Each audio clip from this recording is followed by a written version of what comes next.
안녕하세요. 사연을 시작하기에 앞서 구독과 좋아요 부탁드려요. 감사합니다. 사연 시작해 볼게요. 지금 생각해봐도 참 어이없었던 그 일을 말씀드릴게요. 결혼 전부터 시어머니는 제게 정말 잘해주셨거든요. 아니, 정확히는 저희 집을 좋아하셨다고 해야겠네요. 저희 부모님이 평생 가게를 운영하시면서 건물도 2채나 가지고 계셔서 경제적으로는 꽤 넉넉한 편이었어요. 저도 전문직에 종사하면서 남편보다 월급이 더 많았고요. 처음에는 단순히 저를 마음에 들어 하신다고 생각했어요. 남편은 정말 좋은 사람이었어요. 시어머니와 시누 이렇게 세 가족이 살고 있었어요. 시아버님은 남편이 어릴 때 시어머니와 이혼하셨다고 하더라고요. 그래서 시어머니가 혼자 남편이랑 시누를 키우셨다고 했어요. 시댁은 저희 집과는 정반대로 형편이 좋지 않았어요. 시누도 취직이 안 돼서 계속 집에만 있었고 남편 혼자 버는 돈으로 세 식구가 생활하고 있는 상황이었죠. 그래서 결혼 후에도 시댁을 모른 척할 수는 없었어요. 남편이 원래도 생활비를 드리고 있었는데 결혼했다고 해서 갑자기 안 줄 수도 없는 노릇이었거든요. 그래서 결혼 후에도 시댁에 용돈을 100만 원씩 드렸어요. 그런데 남편이 자기 집에만 줄 수는 없으니 친정에도 똑같이 드리라고 하더라고요. 그 마음이 정말 고마웠어요. 친정에서는 처음에 괜찮다고 마다하셨지만 저희는 양가에 똑같이 용돈을 드렸어요. 사실 결혼할 때 신혼집 구하면서 친정에서 2억이나 보태주셨거든요. 그래서 받은 게 있으니 저도 드리는 게 마음이 편했어요. 남편도 저도 맞벌이다 보니 그렇게 용돈을 드려도 크게 부담되지는 않았고요. 그런데 문제는 결혼하고 나서부터 시작됐어요. 시어머니가 남편 몰래 저한테 돈을 요구하기 시작하신 거예요. 그놈의 돈. 이런저런 핑계를 대시면서 돈 좀 보내달라고 하시는데 처음에는 다 보내드렸어요. 남편이 저랑 친정에 정말 잘해주기도 했고 시어머니가 시누랑 같이 사시는데 한 달에 100만 원으로는 부족하실 수도 있겠다 싶었거든요.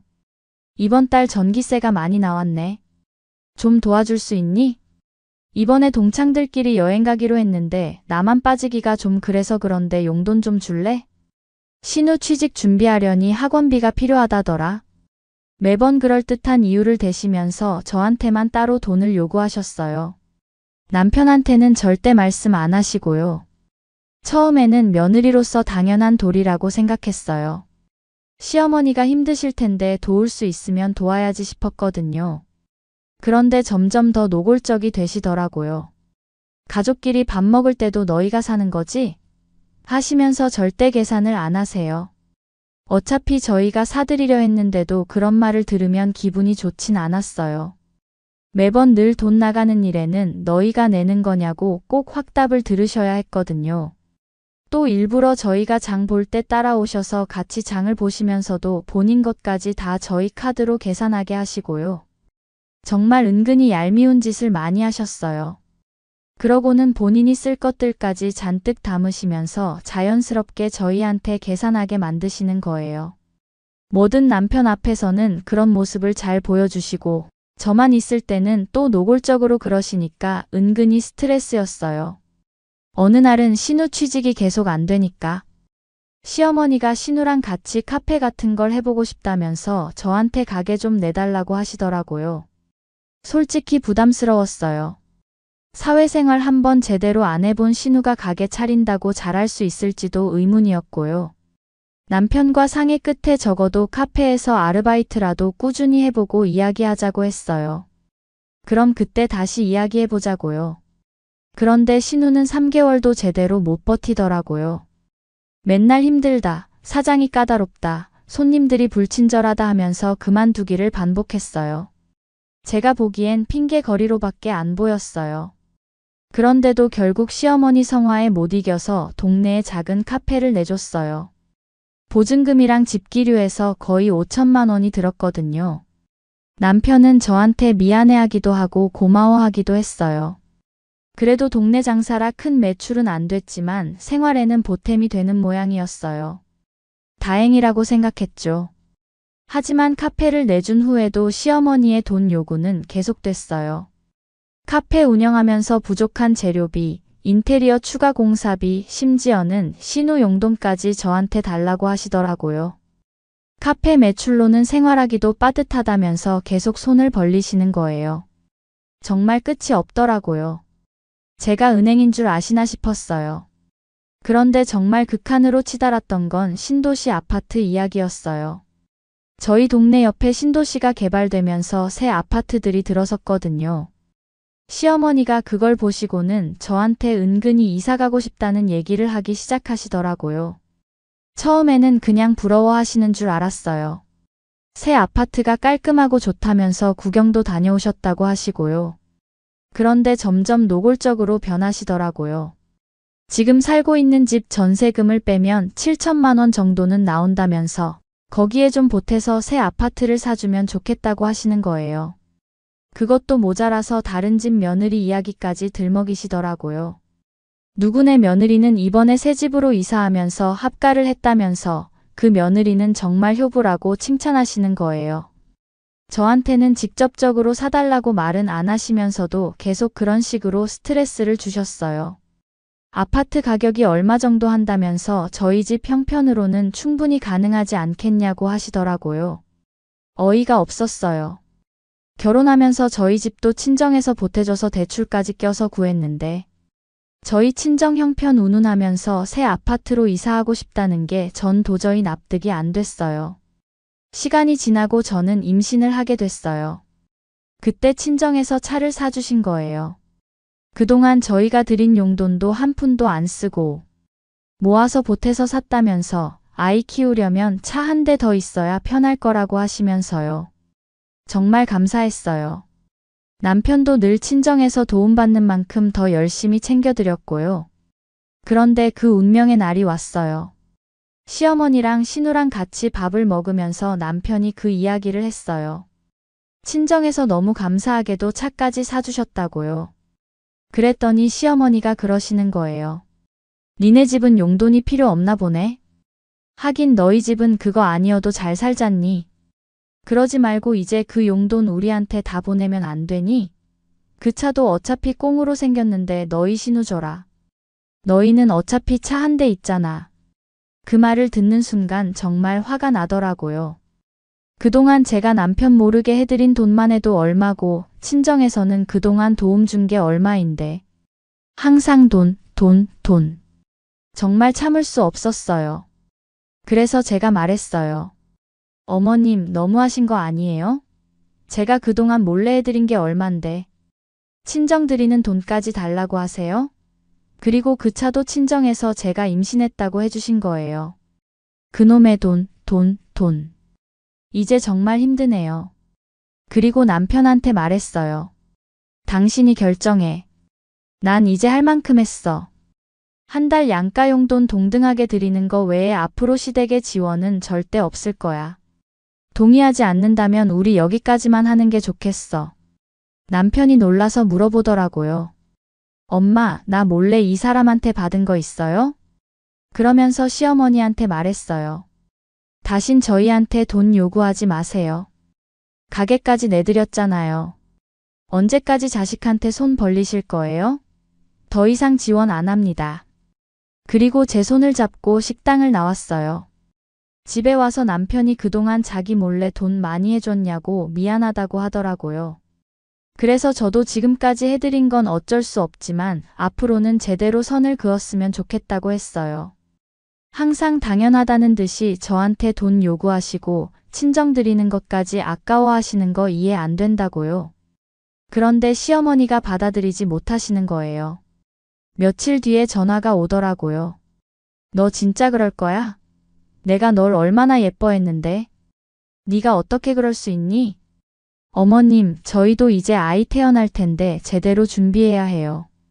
그동안 충분히 도와드렸다고 생각해요. 충분히? 너희 결혼할 때 친정에서 2억이나 해줬다면서. 그런데 겨우 나한테 그 정도 해주는 게 아까운 거냐? 정말 어이없더라고요. 그 2억 때문에 지금까지 계속 돈을 뜯어간 거였구나 싶었어요. 어차피 그 돈은 신혼집 매매하는데 다 들어갔는데 말이죠. 어머님, 그 돈은 저희 신혼집 마련하라고 주신 거예요. 그리고 제가 지금까지 어머니한테 얼마나 해드렸는지 아시잖아요. 이제 정말 선을 그어야겠어요. 그 뒤로도 시어머니는 계속 연락하셨어요. 때로는 울먹이며 애원하시고 때로는 화를 내시면서 협박하시기도 하고요. 너 때문에 우리 아들 마음이 돌아섰어. 이렇게 될 줄 알았으면 결혼 허락 안 했을 거야. 남편도 처음엔 사이좋게 지내면 좋겠다고 했지만 시어머니가 계속 저만 탓하시고 돈 요구를 멈추지 않으시니까 결국 연락을 끊었어요. 신우도 중간에서 어쩔 줄 몰라 하더라고요.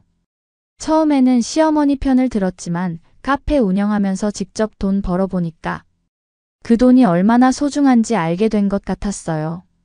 어느 날 신우가 저한테 따로 연락을 했어요. 엄마가 언니한테 너무 돈 얘기만 하는 것 같아서 미안하다면서 자기도 돈 버는 게 생각보다 이렇게 어려운 줄 몰랐다고요. 그래도 제 덕분에 가게라도 있어서 어떻게든 먹고 사는 거라고 고맙다고 했어요. 그렇게 신우와는 관계가 조금 회복됐어요. 그 이후로 저희는 시댁과 적당한 선을 지키며 살고 있어요. 용돈 외에는 지원을 끊으니까 그래도 신우가 카페 운영을 더 열심히 하는 것 같더라고요. 오히려 다행이에요. 지금 생각해봐도 그때 제대로 선을 그는 게 참 잘한 일이었다고 생각해요. 만약 그때 또 참고 넘어갔다면 지금까지도 계속 당하고 살았을 거예요. 물론 가족관계가 틀어진 것에 대해서는 아쉬움이 있어요. 하지만 제가 먼저 선을 그는 게 아니라 시어머니가 먼저 선을 넘으신 거잖아요. 저는 그냥 제 자리를 지킨 것 뿐이에요. 아이를 키우면서 더 확실해졌어요. 내 아이만큼은 이런 스트레스 받으며 자라게 하고 싶지 않다는 생각이요. 건강한 가정환경에서 자라야 아이도 행복하잖아요. 남편도 이제는 시댁 눈치 보지 않고 저희 가정에만 집중해요. 오히려 더 좋아진 것 같아요. 예전에는 항상 시댁 걱정 때문에 스트레스 받았는데 이제는 그런 게 없으니까 더 편해졌거든요. 신우는 가끔 아이 선물도 보내주고 안부도 물어봐요. 신우도 이제 철이 좀 든 것 같아서 다행이에요. 시어머니도 신우를 통해서 간접적으로나마 손자 소식을 들으시니 그것만으로도 위안이 되실 거라고 생각해요. 앞으로도 이 선은 계속 지킬 생각이에요. 한번 무너지면 다시 시작이거든요. 제가 행복하게 살 권리도 있잖아요. 시댁 눈치 보면서 스트레스 받으며 살고 싶지 않아요. 친정에서 해주신 모든 일들에 대해서도 정말 감사해요. 사실 친정의 지원도 그동안 친정 부모님이 열심히 일한 대가인데 자식이라는 이유로 혜택을 받은 거니까요. 이제는 정말 마음이 편해요. 더 이상 시댁 눈치 볼 필요도 없고 몰래 돈 요구받을 일도 없고 가족끼리 밥 먹으면서 눈치 볼 일도 없고요. 정말 시원하답니다. 결혼 생활에서 가장 중요한 건 부부가 하나 되는 거라고 생각해요. 시댁이나 친정이나 모두 중요하지만 우선순위는 확실히 해야죠. 저는 다행히 남편이 저를 지지해줘서 이렇게 해결할 수 있었지만 만약 남편이 계속 시댁 편만 들었다면 정말 힘들었을 거예요. 지금도 가끔 시어머니 생각이 날 때가 있어요. 처음에 저를 좋아해 주셨을 때는 정말 좋은 시어머니라고 생각했거든요. 하지만 결국 저를 좋아한 게 아니라 저희 집 경제력을 좋아한 거였다는 걸 알게 됐을 때는 정말 실망스러웠어요. 그래도 후회는 없어요. 제가 선택한 길이고 이렇게라도 해야 제 가정을 지킬 수 있었거든요. 앞으로도 흔들리지 않고 제 자리를 지킬 생각이에요. 아이가 자라서 이 이야기를 들으면 뭐라고 할지 모르겠지만 적어도 엄마가 당당하게 살았다는 건 알아줄 거라고 생각해요. 그것만으로도 충분해요. 제 긴 이야기를 끝까지 들어주셔서 감사합니다. 구독과 좋아요, 알림 설정까지 잊지 마세요.